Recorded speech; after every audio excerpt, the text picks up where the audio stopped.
Bapak Ibu sekalian, rahmat itu di Quran dan juga dalam hadis setidaknya punya 3 makna utama. Ada 3 makna. 1, solusi dari berbagai macam persoalan hidup. Saya ulang, solusi dari berbagai macam persoalan hidup. Itu diantaranya ditemukan di Quran surah kedua Al-Baqarah di ayat 157. Nah, munculnya ayat 157 ini ada keterkaitan dengan 155 dan 156. Persoalannya di 155, sabarnya 156, solusinya 157. 155 wala nabluwannakum bisyai'im minal khauf wal ju' wa naqsim minal amwal wal anfus wath thamarat wa basyiris sabirin. Sabarnya 156, alladzina idza asabathum musibah qalu inna lillahi wa inna ilaihi raji'un. Ayat 157-nya, ulaika alaihim salawatum mir rabbihim wa rahmah wa ulaika humul muhtadun. Itu ya. Baik. Rahmat yang pertama, solusi dari berbagai macam persoalan kehidupan. Baik kegelisahan. Jangan dikira yang hadir di sini tenang semua. Ini walaupun wajahnya kelihatan senyum-senyum, hatinya ada yang gundah.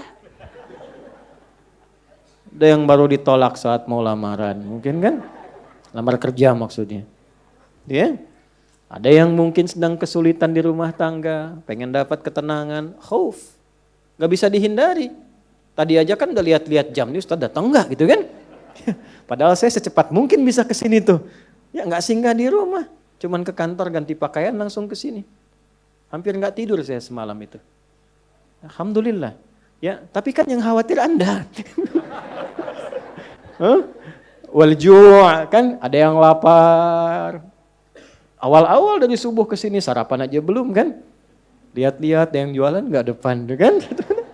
Itu gak apa-apa. Wa naqsim minal amwal. Ada yang mungkin baru kena musibah di kantor. Proyek misalnya, ada yang gak lulus. Ada utang belum dilunasi, cicilan masih nyari solusi. Ada yang demikian. Wal anfus, ada yang sakit, mungkin kerabatnya datang supaya cari wasilah. Allah kabulkan doanya. Ada yang ngejar ustadz supaya minta didoakan. Ada. Wat thamarat. Itu kalau buka mushaf diartikan buah-buahan. Itu sebetulnya bahasa kiasan, cara bacanya, memahaminya dengan balaghah. Kalau baca terjemah nanti kurang nyambung. Kalau buah-buahan berarti yang diuji cuma tukang buah. Tukang sayur tidak. Ya. Itu cara bacanya pakai ilmu balaghah, pakai majaz. Maksudnya apa? Kalau buah itu kan didapatkan, dipanen saat mulai pertama kali merawat benih kan? Nanam, dijaga dari hama. Tiba-tiba besoknya mau dipanen, malam-malam diambil orang. Antum yang ikut tender, kualifikasi antum yang jelas, tapi pengumuman orang lain yang ngambil. Itu maksudnya. Ada orang-orang yang kehilangan sesuatu setelah dia berusaha keras mendapatinya. Harusnya dia kok yang dapat orang. Saya mau tanya pada Anda, biasanya kalau situasi begitu pelariannya kemana? Tuh. Ya, cari yang paling kuat kan doa itu kan yang bisa memberi solusi kan? Doa itu kan minta. Nggak mungkin minta pada yang diduga nggak bisa ngasih. Dan puncak pemberian itu pada Sang Maha Pemberi, yaitu Allah, Wahhab, pemberi tanpa batas. Nah Allah memberikan tempat-tempat spesial yang kalau minta hati lebih khusyuk. Beda antara minta di kendaraan di rumah dengan di tempat ini. Tempatnya lebih tenang, saat masuk saja suaranya sudah lain, aura sudah beda. Apa nama tempatnya? Masjid. Makanya Bapak Ibu masuk masjid ini rasanya sudah lain. Dengan rumah sendiri tenang mana dengan masuk masjid? Masjid. Masuk rumah semewah-mewahnya, tenangnya nggak sama dengan masuk masjid. Begitu dibuka tenang. Gitu. Masya Allah. Baru masuk kalau punya masalah kadang-kadang sudah terasa dalam. Nangis kan sholat 2 rakaat. Nyender ke tembok, tidur aja. Ya, tenang. Gitu. Dulu di Jepang dulu begitu, ada cerita, kawan saya sedang cerita itu, kan tingkat bunuh dirinya tinggi karena stresnya tinggi. Ternyata kaya itu tidak menjamin bahagia. Maju tidak menjamin bahagia, kan negara maju. Tapi indeks kebahagiaannya belum tentu didapatkan maksimal. Bunuh dirinya banyak Pak. Saya pernah lewat satu tempat itu yang tiap hari selalu ada 1-3 orang bunuh diri di situ. Itu masih biasa Ustaz. Ada satu tempat X lah, saya tidak sebutkan. Ya, X. Itu tiap hari mayat bergeletak di mana aja. Sampai akhirnya wali kotanya punya ide, tapi ini nggak harus ditiru. Nyari solusi yang belum kedapati. Dibikin satu tempat di lokalisasi. Kalau mau bunuh diri di sini aja. Waktunya diatur. Jam 9 sampai jam 11, jam 2 sampai jam 3. Kalau lewat situ datang, tunda besok. Diatur. Ya. Ini kisah nyata, satu kali ada orang kemudian pengen datang ke situ ketemu sama orang Islam. Mau kemana Pak? Bahasa kita lah, bunuh diri katanya. Jam berapa? Jam 1. Ini kan belum. Belum, ikut saya aja dulu. Takut terlambat nih, bener. Takut terlambat. Nanti kalau Anda merasa rugi, saya ganti apapun itu. Akhirnya ikut. Begitu ikut dibawa ke masjid, ya Allah. Dibawa ke masjid. Itu cuman duduk tunggu di luar, sedang ada pengajian. Duduk begitu masuk, duduk ketiduran. Tidur, selesai pengajian, dilihat lagi sama yang muslim ini. Kok enak banget tidurnya. Ya kan? Tidurnya, mau dibangunin gak enak, sampai lewatlah batas bunuh diri itu. Karena lewat gak enak, dibangunkan, bangun katanya, wah bangun kan. Begitu bangun, minta maaf lah si muslim, saya minta maaf betul-betul. Karena melihat Anda begitu nikmat tidurnya, saya tidak mampu membangunkan Anda. Ini sudah lewat jam bunuh diri katanya. Tapi menariknya kata orang ini, gak apa-apa. Ini tempat apa katanya, tempat apa? Ini masjid. Kenapa? Saya itu ingin bunuh diri karena saya sudah berhari-hari gak bisa tidur. Jadi dia menyimpulkan kalau bunuh diri itu udah mati, udah tidur aja. Gitu, saking gak bisa tidurnya. Tapi kok bisa di tempat ini bisa tidur? Dia belum kenal jamaah Andor.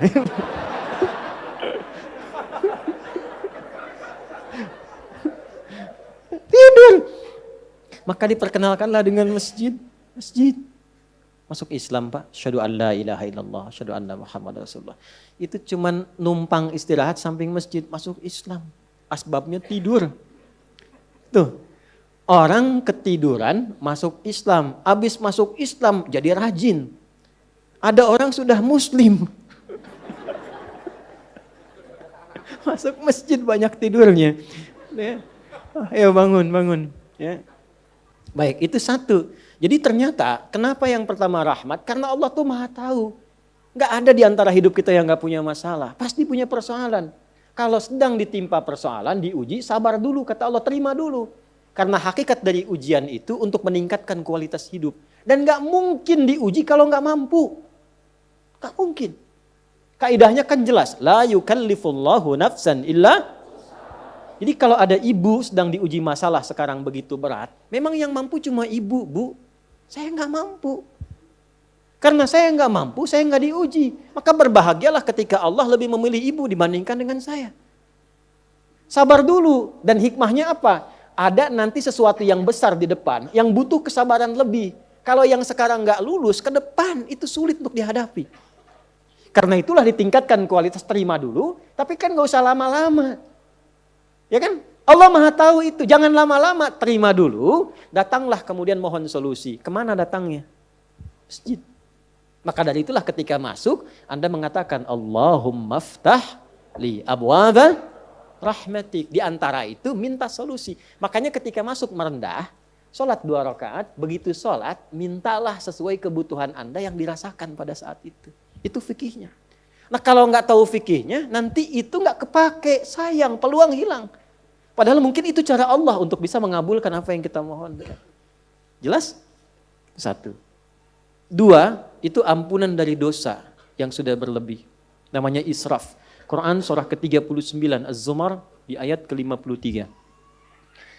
Qul ya ibadiyalladzina asrafu ala anfusihim la taqnatu mir rahmatillah.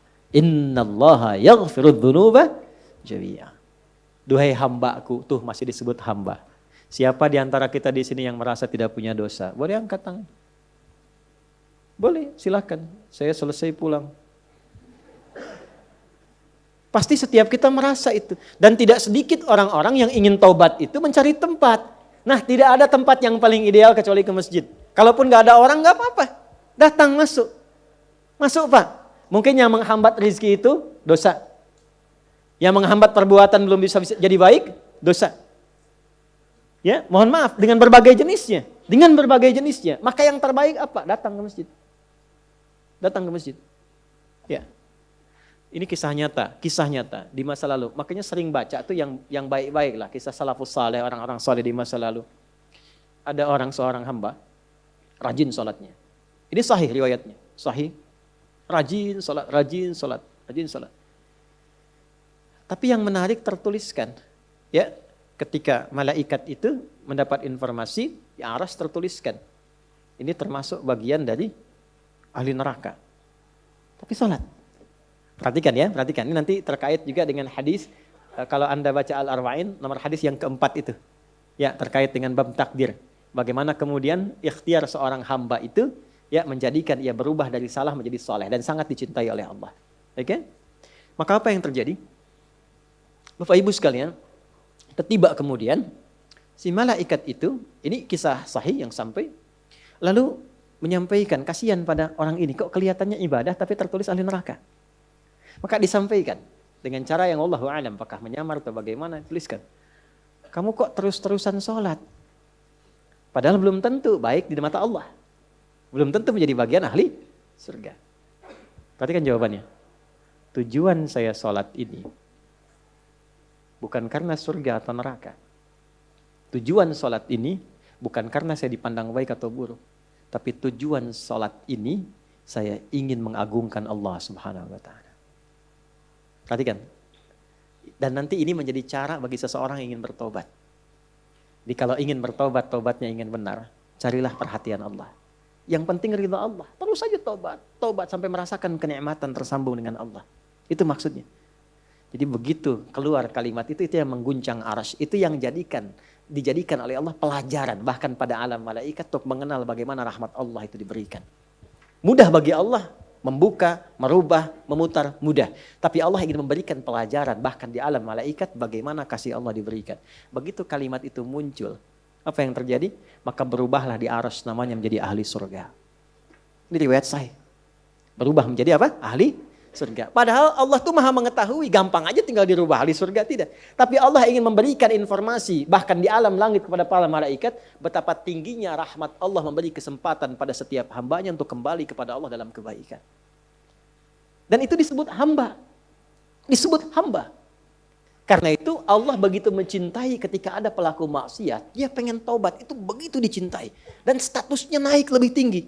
Ini yang menyebabkan ayat ini turun. Qul ya ibadiyalladzina asrafu ala anfusihim.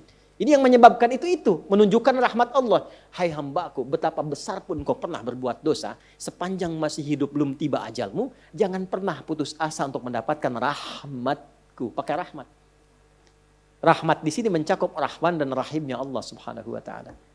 Karena itu kalau Anda pernah berbuat salah, kita, jangan malu untuk kembali. Kalaupun malu dilihat orang, Allah menyiapkan tempat yang tidak semua orang bisa ke situ. Datang ke masjid. Mohon, minta salat 2 rakaat. Minta kebaikan kepada Allah. Sampai hati mendapatkan ketenangan. Jelas di sini? Baik. Dan yang ketiga, ini yang paling juga banyak dimohonkan. Ya. 1, solusi. Yang kedua apa? Ampunan dari dosa yang begitu melimpah. Ya. Dan yang ketiga, rahmat yang ketiga, kasih sayang yang memudahkan jalan-jalan kehidupan. Dunia sampai akhirat. Yang ketiga. Semua kita pasti ingin mendapatkan kemudahan, kenyamanan. Bukan cuma dunia, sampai dengan akhirat. Kasih Allah yang memberikan kemudahan dunia disebut dengan Rahman. Kasih Allah yang memberikan kelapangan akhirat disebut dengan Rahim. Itu kita baca setiap hari. Bismillahirrahmanirrahim. Maka ketika masuk ke dalam masjid, mohonlah kepada Allah 1 dari 3 kemuliaan ini. Kalau ustadznya belum datang, itu manfaat besar. Boleh jadi banyak permohonan, ayo lekatkan di situ, optimalkan. Dan di situ mungkin peluang terbesar untuk mendapatkan apa yang kita inginkan. Jadi, begitu Bapak Ibu mendapatkan 1 dari 3 itu, keutamaan bukan? Keutamaan bukan? Hah? Istimewa tidak? Dalam bahasa Arab, sesuatu yang istimewa, sesuatu yang utama disebut fadlun namanya. Makanya Sulaiman alaihissalam ketika dipuji karena hebatnya, istimewanya, bisa menaklukkan awan. kan? Sebelum Songgoku dan Songgohan dengan awan kintonnya itu yang fiksi, Nabi Sulaiman tuh betul-betul nyata. Tapi ketika dipuji apa yang beliau katakan? Hadza min fadli rabbi, fadlun. Itulah sebabnya kalau bisa jangan dulu keluar sampai merasakan rahmat Allah ada dalam diri kita. Begitu keluar, Anda keluar dengan kaki kiri dengan mengatakan Allahumma inni as'aluka min fadli. Ya Allah, saya ke masjid seperti apa yang kau perintahkan, saya datang. Saya memohon seperti apa yang kau tunjukkan lewat Rasulmu, saya lakukan. Ya Allah, engkau minta ini, saya kerjakan. Engkau minta berdoa, saya doa. Kau minta alirkan air mata, aku alirkan. Maka mohon ya Allah, jangan biarkan aku keluar dari rumahmu ini, kecuali engkau kabulkan apa yang aku mohonkan, sesuai dengan janji yang engkau tetapkan sebagai kemuliaan darimu. Ya Allah, saya mohon kemuliaan darimu. Itu rahasianya, itulah doa. Nah, jadi kalau mau doa itu jangan sekedar dibaca, baca bagus, menjadi ibadah. Tapi yang paling penting tahu isinya, sehingga itu bisa merubah diri kita jadi lebih baik. Makanya beda rasanya. Antum kalau tahu makna segitu aja, itu Masya Allah dalam sekali. Keluar dari sini sudah beda rasanya. Dan yang paling penting, ini baru muqaddimah. Kita belum mulai. Belum mulai. Jangan nangis dulu, belum selesai. Belum mulai kita. Tapi kan enak gitu ngaji begini itu. Karena apa? Dapat sesuatu. Nah itulah Islam. Jadi Islam itu bukan salihun tapi muslih. Bukan hanya sesuai dengan eranya tapi memberi solusi dari setiap keadaan yang dilalui. Punya tata nilai.